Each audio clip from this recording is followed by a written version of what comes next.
Assalamualaikum warahmatullahi wabarakatuh. Alhamdulillahi rabbil alamin. Lahu ni'matu wa lahul fadlu wa lahul thana'ul hasan. Wassalawatullahil barrir rahim wal malaikatil muqarrabin ala sayyidina wa maulana Muhammadin wa ala alihi wa ashabihi at-tayyibin at-tahirin. Allahumma la sahla illa ma ja'altahu sahla wa anta taj'alul hazna idza syi'ta sahla. Allahumma arzuqna al-ikhlasa fin niyyati wal qawli wal amal. Wa ba'du.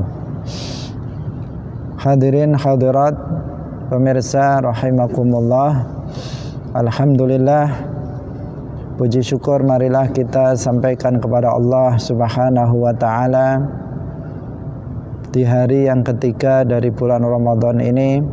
Allah Subhanahu wa ta'ala masih senantiasa melimpahkan nikmat-nikmatnya, terutama nikmat taufik, sehingga dengan nikmat tersebut kita bisa melaksanakan berbagai macam amal ketaatan kepada Allah Subhanahu wa ta'ala. Shalawat dan salam semoga tetap terlimpahkan kepada Nabi Agung, makhluk yang termulia, Nabi Muhammad sallallahu alaihi wasallam, para sahabatnya, keluarganya, serta seluruh umat Islam yang mengikuti beliau ila yaumil qiyamah. Hadirin hadirat, kaum muslimin muslimat, pemirsa rahimakumullah, sore hari ini kita akan kembali melanjutkan pembacaan kitab Aqidatul Muslimin. Kita sampai pada nomor yang kelima.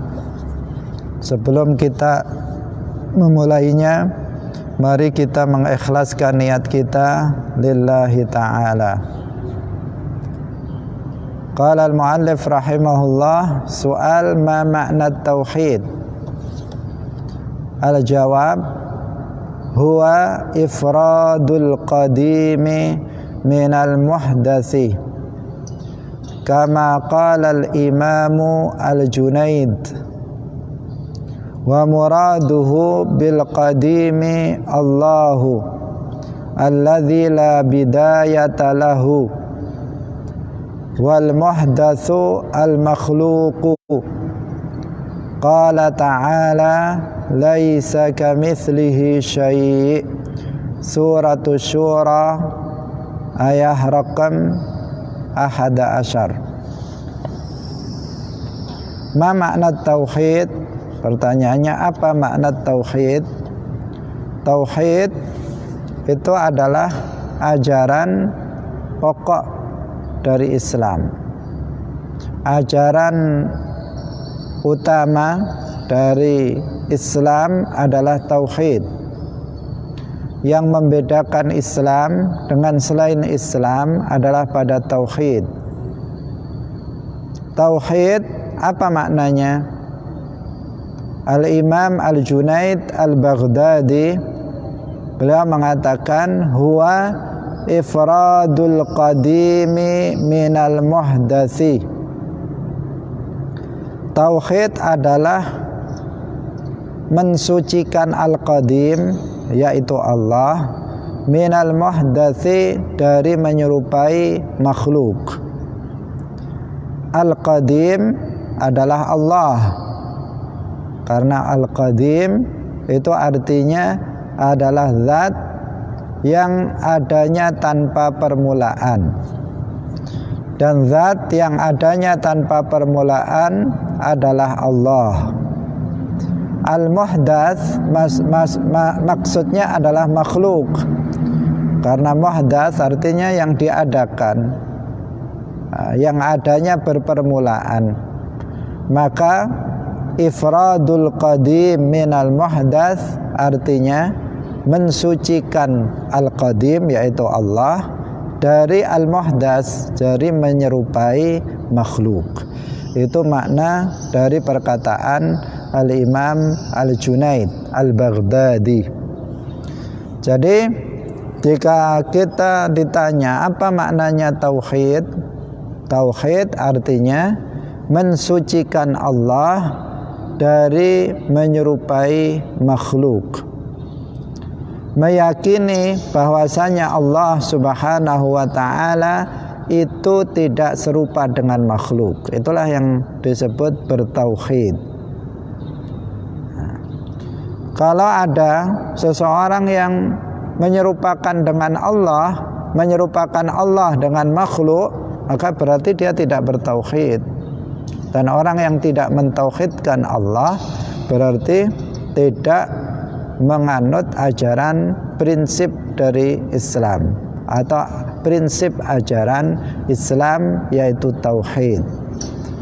Tauhid inilah yang diajarkan oleh seluruh para nabi, mulai dari nabi yang pertama yaitu Nabi Adam alaihissalam, kemudian Nabi Syed, Nabi Idris, Nabi Nuh, Nabi Ibrahim, Nabi Musa, dan seterusnya sampai kepada Nabi kita Muhammad sallallahu alaihi wasallam, yang mereka ajarkan adalah tauhid. Semuanya mengajarkan la ilaha illallah, bahwasanya tidak ada yang disembah dengan hak kecuali hanya Allah, dan Allah itu adalah zat yang tidak menyerupai makhluknya, yang tidak serupa dengan makhluknya. Itulah tauhid namanya. Berangkat dari prinsip ini, dari makna ini, bahwasanya Allah itu tidak serupa dengan makhluk, maka Allah itu bukan benda, dan Allah tidak disifati dengan sifat benda. Kenapa? Karena yang benda adalah makhluk. Kita ini adalah makhluk, kita berupa benda. Kemudian tembok ini adalah makhluk karena dia berupa benda.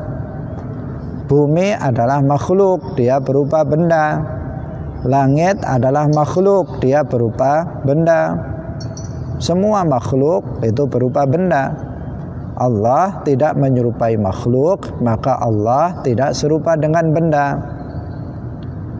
Maka tidak boleh diyakini bahwa Allah itu benda. Allah sama sekali bukan benda, karena dia berbeda dengan makhluk, karena dia tidak serupa dengan makhluk. Dan karena Allah itu bukan benda, maka Allah tidak boleh disifati dengan sifat benda. Saya ulangi lagi, karena Allah itu bukan benda, maka Allah tidak boleh disifati dengan sifat-sifat benda. Karena hanya benda yang bersifatan dengan sifat-sifat benda. Jika seseorang mensifati Allah dengan sifat-sifat benda, artinya dia menjadikan Allah menjadi benda. Padahal Allah tidak serupa dengan makhluknya. Makhluknya berupa benda, maka Allah bukan berupa benda. Tidak boleh kita mensifati Allah dengan sifat-sifat benda. Sifat benda itu seperti apa? Sifat benda seperti berubah. Sifat benda seperti memiliki bentuk. Sifat benda seperti memiliki ukuran. Sifat benda seperti memiliki tempat, berada pada tempat tertentu. Sifat benda seperti berada pada arah tertentu. Sifat benda seperti apalagi banyak sekali dari sifat-sifat benda atau sifat-sifat makhluk. Allah bukan makhluk, tidak boleh disifati dengan sifat makhluk. Allah bukan benda, maka Allah tidak boleh disifati dengan sifat-sifat benda. Karena yang disifati dengan sifat benda namanya benda. Kita adalah manusia. Kenapa kita disebut manusia? Karena kita memiliki sifat-sifat manusia. Kenapa kambing disebut kambing? Karena dia memiliki sifat-sifat kambing. Ada sifat yang khusus bagi makhluk tertentu sehingga dia dinamakan dengan nama itu. Nah, benda disebut dengan benda karena dia bersifatan dengan sifat benda. Allah bukan benda, karena itu Allah tidak disifati dengan sifat benda. Karena jika Allah disifati dengan sifat benda, maka berarti dia benda. Padahal Allah laisa kamitslihi syai'. Padahal Allah tidak ada sesuatu pun yang menyerupainya, baik dari satu segi maupun semua segi. Maka Ahlus Sunnah wal Jamaah meyakini Allah Subhanahu wa ta'ala itu ada tanpa tempat. Itu namanya tauhid. Maka Ahlus Sunnah wal Jamaah meyakini Allah Subhanahu wa ta'ala itu tidak berada di arah tertentu, tidak di atas, tidak di bawah, tidak di depan, tidak di belakang, tidak di kanan, tidak di kiri. Itulah namanya tauhid, mensucikan Allah dari menyerupai makhluk. Kalau makhluk pasti berada pada arah tertentu, ada yang di atas, ada yang di bawah, ada yang di depan, ada yang di belakang, tidak bisa lepas dari arah, itu makhluk. Sementara Allah itu bukan makhluk, bukan benda, sehingga Allah tidak berada pada arah. Allah Subhanahu wa ta'ala tidak berlaku baginya zaman. Tidak dikatakan Allah zaman dahulu, Allah zaman sekarang, Allah zaman yang akan datang. Tidak. Allah tidak berlaku baginya zaman. Kenapa? Karena zaman adalah makhluk, sementara Allah itu ada sebelum terciptanya makhluk, tanpa tanpa makhluk. Sebelum adanya zaman, Allah ada tanpa zaman, dan Allah tidak bersifatan dengan zaman. Tidak berlaku bagi Allah itu zaman. Allah Subhanahu wa ta'ala tidak memiliki bentuk dan ukuran. Tidak boleh dikatakan Allah itu ukurannya kecil. Tidak boleh dikatakan Allah itu ukurannya besar. Tidak boleh dikatakan Allah itu ukurannya kecil. Allah Subhanahu wa ta'ala sama sekali tidak memiliki ukuran, karena memiliki ukuran adalah sifat makhluk. Semua makhluk pasti memiliki ukuran. Ada yang ukurannya kecil, ada yang ukurannya besar, ada yang ukurannya sedang. Sementara Allah tidak menyerupai makhluk, maka Allah Subhanahu wa ta'ala itu tidak berukuran, tidak memiliki ukuran. Ketika kita membaca takbir, kita mengatakan Allahu Akbar. Apa maknanya? Biasa diterjemahkan Allah Maha Besar. Tetapi makna Allahu Akbar, Allah Maha Besar, itu artinya bukan Allah itu besar ukurannya. Artinya bukan Allah itu besar bentuknya. Karena Allah Subhanahu wa ta'ala itu tidak serupa dengan makhluk. Makhluk memiliki ukuran, Allah Subhanahu wa ta'ala itu tidak memiliki bentuk maupun ukuran. Hadirin hadirat pemirsa rahimakumullah, inilah yang disebut tauhid. Jadi tauhid artinya adalah mensucikan Allah dari menyerupai makhluk. Ketika kita meyakini bahwa Allah itu ada dan dia tidak serupa dengan makhluk, maka berarti kita telah mentauhidkan Allah. Ketika kita mengatakan Allah itu bukan benda, Allah itu ada tanpa tempat, Allah itu ada tanpa arah, Allah itu tidak berlaku baginya zaman, Allah itu maha suci dari jisim, Allah itu maha suci dari bentuk dan ukuran. Itulah tauhid. Itulah tauhid, dan itulah inti dari ajaran Islam. Itulah inti dari ajaran Islam. Hadirin hadirat pemirsa rahimakumullah. Pertanyaan berikutnya, takallam an wujudillah. Berbicaralah tentang adanya Allah. Jawab, Allahu mawjudun la syakka fi wujudihi. Allah itu ada, tidak ada keraguan tentang adanya Allah. Mawjudun bila kaifin, Allah itu ada tanpa disifati dengan sifat makhluk. Bila kaifin artinya apa? Tanpa disifati dengan sifat makhluk. Wala makanin, dan ada tanpa tempat. Wala jihatin, dan ada tanpa arah. La yushbihu syai'an min khalqihi. Allah itu tidak menyerupai sesuatu pun dari makhluknya. Wala yushbihuhu syai'un min khalqihi, dan tidak ada sesuatu pun dari makhluknya yang menyerupai Allah. Qala ta'ala afillahi syak, artinya tidak ada keraguan akan adanya Allah. Suratu Ibrahim. Al-hadis, kana Allahu wa lam yakun syai'un ghairuh, rawahul Bukhari wa ghairuhu. Kana Allahu, artinya Allah itu ada, wa lam yakun syai'un ghairuhu, dan belum ada sesuatu pun selainnya. Hadirin hadirat pemirsa rahimakumullah. Sekarang kita berbicara tentang adanya Allah. Sekilas tadi sudah kita jelaskan karena masih berkaitan.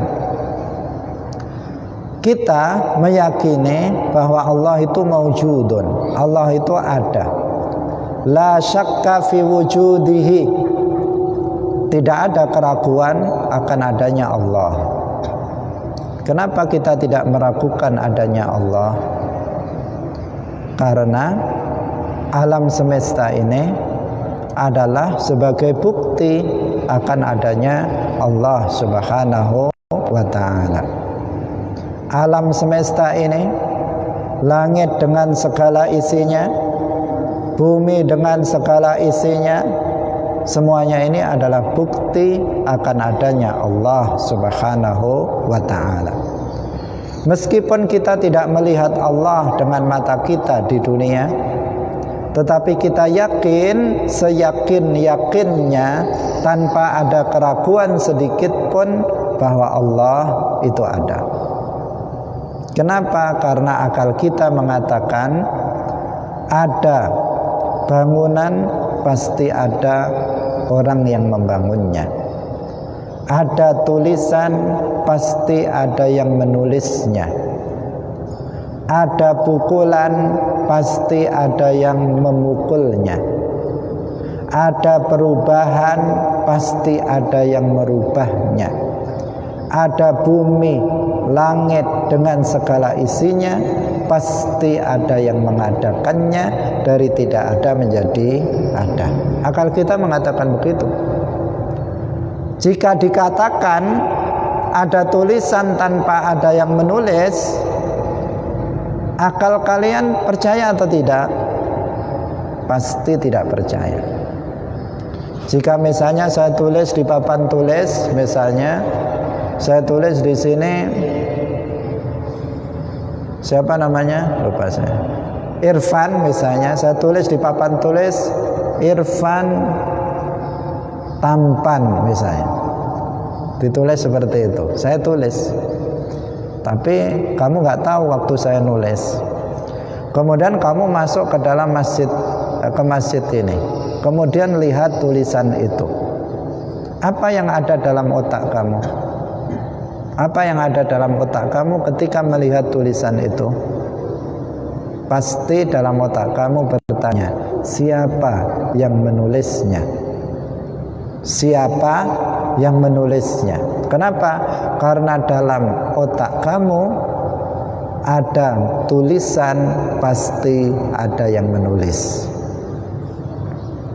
Jika kamu misalnya pergi ke suatu tempat, berkunjung ke sebuah rumah, rumah itu baru dibangun beberapa bulan, tetapi sudah berantakan semua, misalnya sudah bentet-bentet sudah pecah-pecah temboknya, padahal baru beberapa bulan.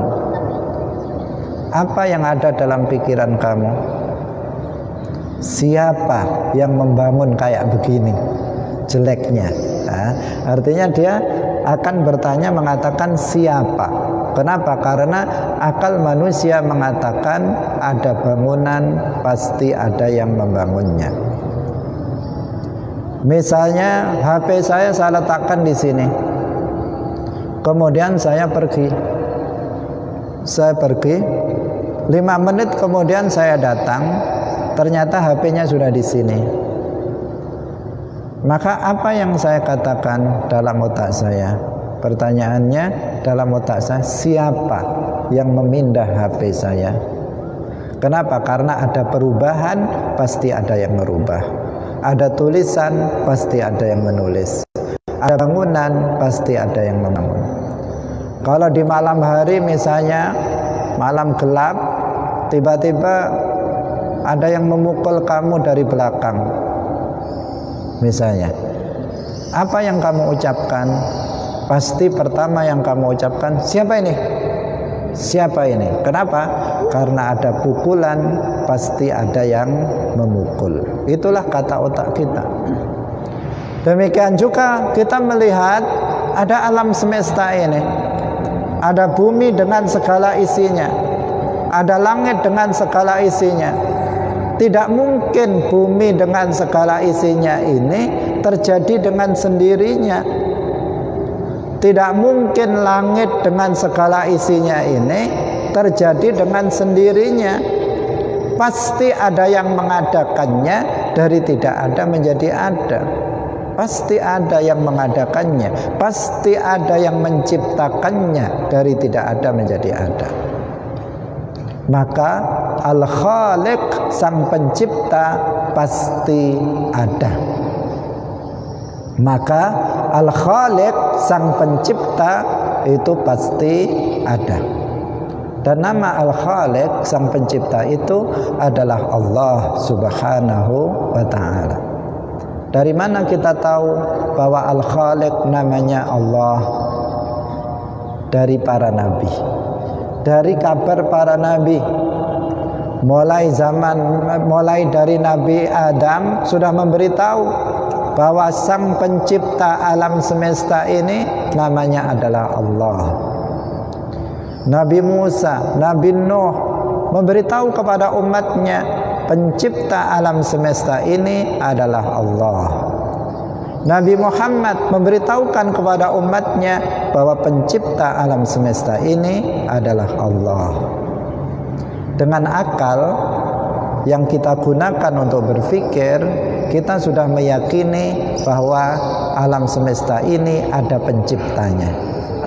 Tetapi dengan otak kita, kita belum tahu siapa nama yang menciptakan alam semesta ini.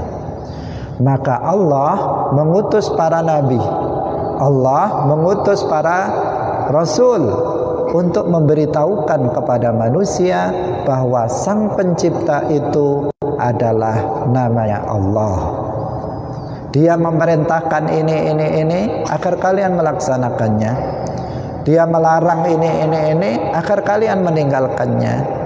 Jika kalian melaksanakan itu, maka kalian akan mendapatkan keselamatan nanti di akhirat.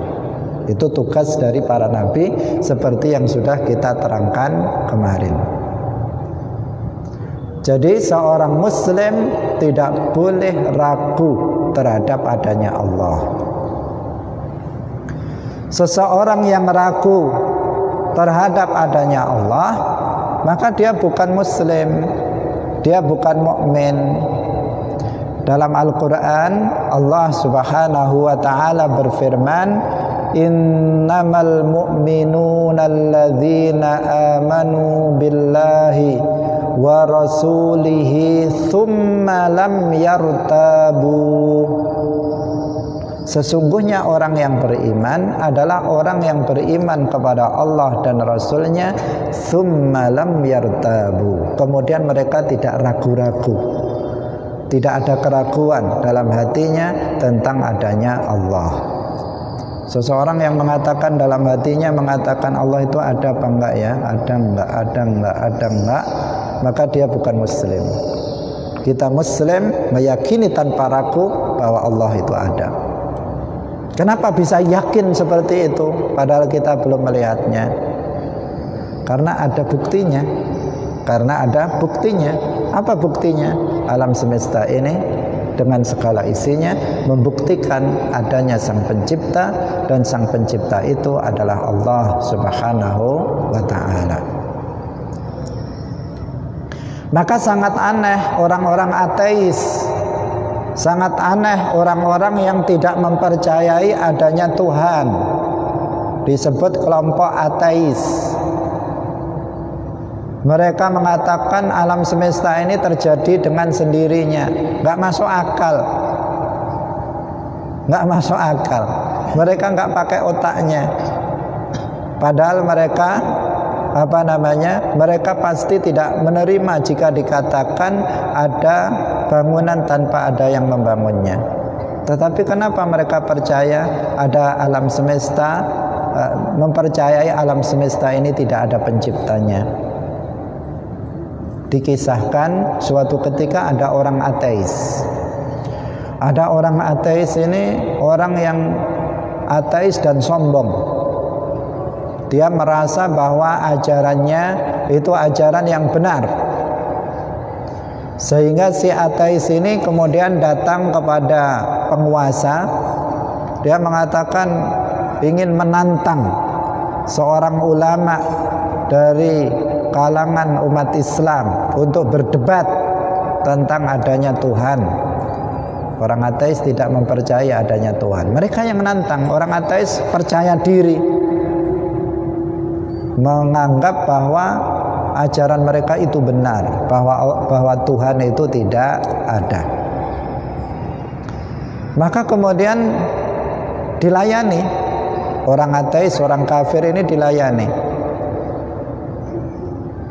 Kemudian dipanggilkan salah seorang ulama Islam untuk berdebat dengan orang ateis ini. Ditentukan waktunya dan ditentukan tempatnya. Ini peristiwanya ada di Irak.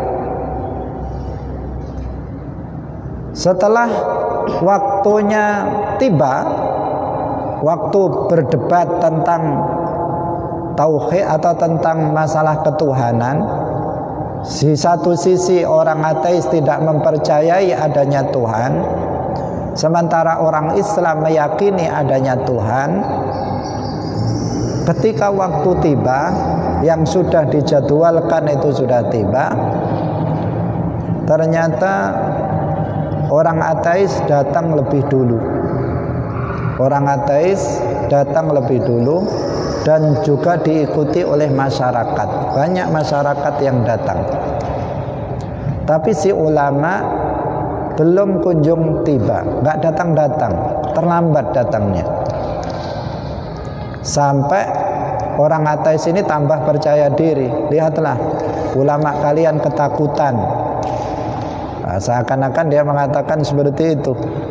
Ulama kalian ketakutan, tidak berani datang untuk berdebat dengan saya. Tidak seberapa lama kemudian sang ulama itu tiba dengan terlambat. Si orang ateis itu dengan sombong mengatakan, "Kenapa kamu terlambat?" Langsung ditanya seperti itu. Apa kamu takut berdebat dengan saya? Si ulama ditanya seperti itu. Kemudian si ateis ini mengatakan, enggak, saya tidak takut berdebat. Tetapi saya tadi mau rumah saya itu ada di seberang sungai Efrat. Ketika tadi saya menyeberang, tidak ada perahu. Tidak ada perahu. Mau menyeberang nggak ada perahu. Kemudian yang saya lihat hanya papan-papan yang berserakan. Setelah itu saya pandangi saja papan-papan kayu itu saya pandangi saja. Tiba-tiba papan itu bergerak sendiri dan membentuk sebuah perahu. Kemudian saya naiki perahu itu sehingga saya datang terlambat. Kemudian si ateis itu mengatakan, "Hei masyarakat, apakah ada orang yang lebih pembohong dari ulama kalian ini? Masa ada perahu tanpa ada yang membuatnya?" Dia mengatakan begitu. Nah, masa dipandang saja sudah jadi perahu? Langsung dibalik oleh ulama ini. Jika kamu nggak percaya ada perahu tanpa ada yang membuatnya, kenapa kamu mengatakan ada alam semesta ini tidak ada penciptanya? Sang ateis terdiam, tidak bisa menjawab. Debat belum dimulai sudah kalah. Nah, padahal dia tadi sudah sombong, tetapi ternyata debatnya belum mulai, masih mau mulai, dia sudah kalah duluan. Nah, ternyata ini hanya strategi dari sang ulama untuk meyakinkan. Ternyata dia dikatakan ada perahu tanpa ada yang membuatnya, dia nggak percaya. Kalau dia nggak percaya ada perahu tanpa ada yang membuatnya, lalu kenapa dia mengatakan alam semesta ini nggak ada penciptanya? Wong perahu yang kecil saja ada yang menciptakannya, ada yang membuatnya. Bagaimana bumi yang begitu besar dengan segala isinya? Bagaimana langit yang begitu besar dengan segala isinya? Bagaimana dikatakan tidak ada yang menciptakannya? Maka si ateis ini kemudian terdiam, tidak bisa bicara sama sekali. Sudah kalah sebelum dimulai perdebatannya. Padahal tadi sudah menyombongkan diri, seakan-akan dia yang akan menang dalam perdebatan. Ternyata justru dia kalah sebelum bertanding.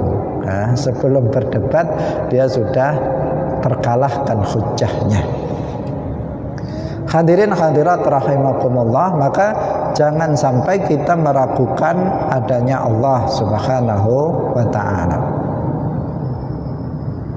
Kalau kita memikirkan diri sendiri kita, maka kita juga akan meyakini bahwa Allah itu ada.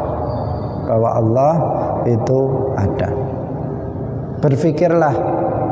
Berfikirlah tentang makhluk, maka kamu akan mengetahui bahwa Allah itu ada, dan bahwa Allah itu maha kuasa, dan bahwa Allah itu tidak serupa dengan makhluknya.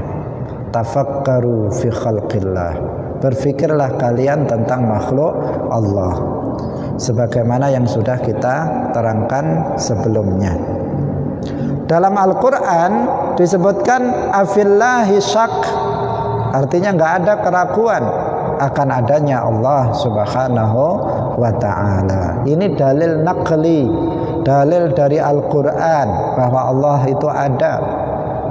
Kalau dalil akli, dalil dari akal, sudah kita jelaskan tadi. Alam semesta ini adalah bukti akan adanya Allah. Kalau dalil dari Al-Quran bahwa Allah itu ada, mana? Firman Allah, afillahi syak, artinya la syakka fi wujudihi. Tidak ada keraguan akan adanya Allah. Dalil dari hadis bahwa Allah itu ada, mana? Yaitu hadis Rasulullah, kanallahu wa lam yakun syai'un ghairuh. yang artinya Allah itu ada.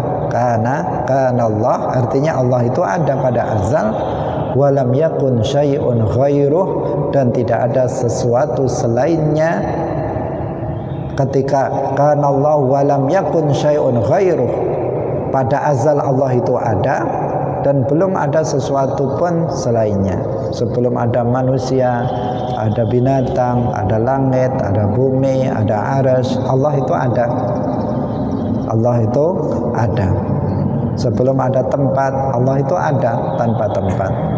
Sebelum ada langit, Allah itu ada tanpa langit. Sebelum adanya arsy, Allah itu ada tanpa arsy. Sebelum adanya bumi, Allah itu ada tanpa bumi. Sebelum terciptanya tempat, Allah itu ada tanpa tempat. Demikian juga setelah menciptakan semua makhluk, Allah Subhanahu wa ta'ala itu tetap tidak berubah. Inilah wujudullah, adanya Allah. Kita lanjutkan kembali. Ma makna qawlihi ta'ala wa huwa ma'akum aynama kuntum. Ini ayat Al-Quran. Wa huwa ma'akum aynama kuntum. Apa artinya? Apa maknanya? Apa penafsiran dari ayat ini? Karena ayat ini sering disalahpahami, dipahami mengikuti terjemahannya. Terjemahan harfiah dari ayat ini, dan dia dikatakan, dan dia Allah bersama kalian dimanapun kalian berada. Orang yang gak memahami akidah, dia mengatakan berarti Allah bersama kita, berarti Allah zatnya itu bersama saya dimanapun saya berada. Saya di masjid, Allah bersama saya. Saya di rumah, Allah menyertai saya. Saya di dalam WC, Allah juga ikut saya, dan seterusnya. Itu pemahaman yang salah, pemahaman yang keliru, pemahaman yang bertentangan dengan akidah ahli sunnati wal jamaah. Jadi bagaimana maknanya? Jawab. Ma'nahu al-ihatatu bil ilmi. Qalahu Thawriyyu wa Syafi'iyyu wa Ahmadu wa Malikun wa ghairuhum. Wa huwa ma'akum aynama kuntum artinya adalah dari sisi ilmu, bahwa ilmu Allah itu meliputi kalian semua dimanapun kalian berada. Bahwasanya Allah itu mengetahui kalian dimanapun kalian berada. Kalian di jalan, Allah mengetahuinya.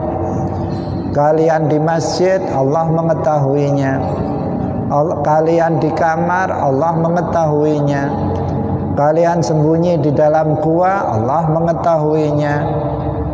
Ilmu Allah meliputi segala sesuatu, Allah mengetahui segala sesuatu. Itulah makna wa huwa ma'akum aynama kuntum.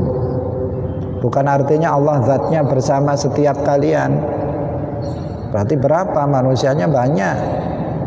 Kalau dikatakan bersama setiap orang, berarti Allah jumlahnya lebih dari satu. Wal'iyadzu billah, bukan akidah yang benar seperti ini. Allah adalah Khaliq, Allah adalah zat yang tidak ada sekutu baginya, tidak ada duanya. Allah itu wahid. Karena itu Allah Subhanahu wa ta'ala ketika dikatakan wa huwa ma'akum aynama kuntum, artinya Allah mengetahui kalian dimanapun kalian berada. Ini harus kita tanamkan dalam hati kita, keyakinan bahwa Allah mengetahui diri kita dimanapun kita berada. Kalau ada perasaan itu di dalam hati kita dimanapun dan kapanpun, Mungkinkah kita melakukan maksiat kepada Allah? Tidak. Kita nggak akan berani.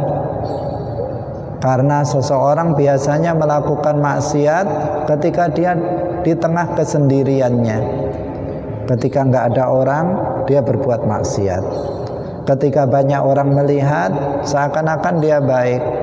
Tetapi di tempat yang sunyi, dia berbuat maksiat. Kenapa dia seperti itu? Karena nggak ada rasa dalam dirinya bahwasanya Allah mengetahui dirinya dimanapun dia berada. Meskipun dia sembunyi, meskipun dia melakukan maksiat di dalam gua, meskipun dia melakukan maksiat di dalam kamar dikunci, meskipun dia melakukan maksiat di dalam tanah, meskipun dia melakukan maksiat di dasar lautan, Allah mengetahuinya. Ilmu Allah meliputi segala sesuatu. Allah berfirman dalam surat At-Talaq, wa annallaha qad ahata bikulli syai'in ilma. Sesungguhnya Allah ilmunya itu meliputi segala sesuatu. Enggak ada sesuatu pun yang samar bagi Allah. Allah mengetahui segalanya. Ada daun yang jatuh, Allah mengetahuinya. Ada angin berhembus, Allah mengetahuinya. Ada tetesan air hujan turun, Allah mengetahuinya. Kamu mengedipkan mata, Allah mengetahuinya. Karena Allah yang menciptakan semuanya, maka Allah mengetahui semuanya. Karena Allah yang menciptakan segalanya, maka Allah mengetahui segalanya. Allah mengetahui semua yang sudah terjadi. Allah juga mengetahui semua yang sedang terjadi. Allah juga mengetahui semua yang akan terjadi. Secara rinci, bukan secara global saja, tetapi Allah mengetahuinya secara global dan mengetahuinya secara rinci. Berbeda dengan ilmu kita. Kalau kita mengetahui sesuatu hanya setelah sesuatu itu terjadi. Sebelum sesuatu itu terjadi, kita mengetahuinya. Setelah terjadi, baru tahu. Itu pun hanya sebagian. Yang saya tahu sekarang adalah kita ngaji di Masjid Agung An-Nur, pesertanya ini, saya tahu. Tetapi sebelum tadi, waktu masih jam 4 tadi, saya nggak tahu siapa yang hadir di sini. Saya tahunya setelah terjadi. Itu pun nggak semua.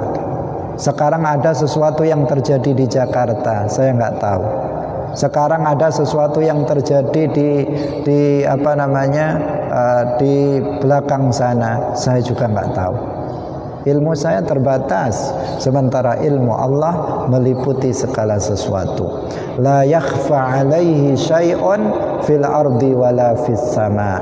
Tidak ada sesuatu pun yang samar bagi Allah, baik sesuatu yang ada di bumi maupun yang ada di langit. Semuanya diketahui oleh Allah Subhanahu wa ta'ala.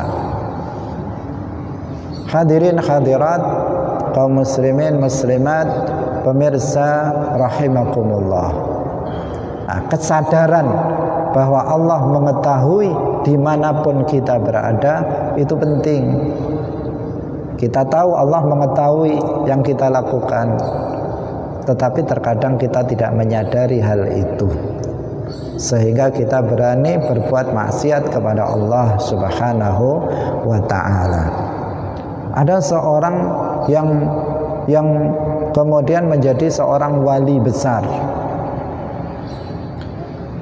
Apa cara belajar dia sehingga dia menjadi wali? Di antaranya dia diajarkan sebuah wirid yang mengatakan bahwa Allahu alimun bi, bahwa Allah itu mengetahui diriku. Jadi wiritan dia adalah Allah mengetahui diriku, Allah mengetahui diriku, Allah mengetahui diriku. Kalau di bahasa Indonesia kan, Allah mengetahui diriku, Allah mengetahui diriku, diulang-ulang sampai menancap dalam hati dia, sehingga dia tidak pernah hilang dari dirinya perasaan bahwa Allah selalu mengetahui gerak-gerik yang dia lakukan, sehingga dia tidak pernah berani kemudian untuk bermaksiat kepada Allah Subhanahu wa ta'ala. Ketika dia masih muda di pondok, ini diistimewakan. Menurut sebagian riwayat, ini diistimewakan oleh kiainya, diistimewakan. Berbeda dengan santri-santri yang lain, sehingga membuat santri-santri yang lain itu iri. Kenapa sih dia diutamakan dari kita? Sehingga santrinya kemudian bertanya kepada kiainya, protes sama kiainya. Kemudian sang kiai mengatakan, sekarang begini saja, ini ada, kalau zaman sekarang ini ayam dan pisaunya. Tolong kalian semuanya para santri, sembelihlah ayam ini di tempat yang tidak diketahui oleh siapapun. Perintah sang kiai. Apa perintahnya? Sembelihlah ayam ini di tempat yang tidak diketahui oleh siapapun. Kemudian santri yang satu pergi ke kamar, tengok-tengok nggak ada orang, disembelih di kamar. Ada lagi yang satu pergi ke tengah hutan, tolah-toleh nggak ada orang, disembelih di hutan, di tengah hutan. Kemudian ada lagi yang pergi ke dalam gua, tengok-tengok nggak ada orang, disembelih di dalam gua. Ada lagi yang di pantai, tengok-tengok nggak ada orang, disembelih di pinggir pantai. Semuanya pulang ke pondok dalam keadaan ayamnya sudah disembelih, kecuali si santri yang satu ini, yang diistimewakan tadi. Ini ayamnya masih hidup, tidak disembelih, pulang tetapi ayamnya masih hidup. Ketika ditanya di hadapan para santri yang lain, ditanya, kenapa ayam kamu masih hidup? Dia menjawab, karena saya tidak menemukan sebuah tempat yang tidak diketahui oleh siapapun. Saya masuk ke dalam kamar, Allah mengetahuiku. Saya masuk ke dalam gua, Allah masih juga mengetahuiku. Saya masuk ke dalam saya masuk ke dalam hutan, Allah juga mengetahuiku. Saya tidak mendapati, saya tidak menemukan tempat di bumi ini yang tidak diketahui oleh siapapun. Maka ya ayamnya nggak disembelih, karena perintahnya sembelih di tempat yang tidak diketahui oleh siapapun. Sementara dimanapun saya berada, selalu diketahui oleh Allah Subhanahu wa ta'ala. Maka kemudian diberitahu, inilah keistimewaan dari santri ini. Dia masih kecil, tetapi dia sudah muraqabah billah, selalu merasa bahwa Allah Subhanahu wa ta'ala mengetahui dirinya. Sehingga apa? Sehingga dia kemudian menjadi waliullah, sehingga menjadi wali Allah Subhanahu wa ta'ala, wali besar di kemudian hari. Hadirin hadirat kaum muslimin muslimat, pemirsa rahimakumullah.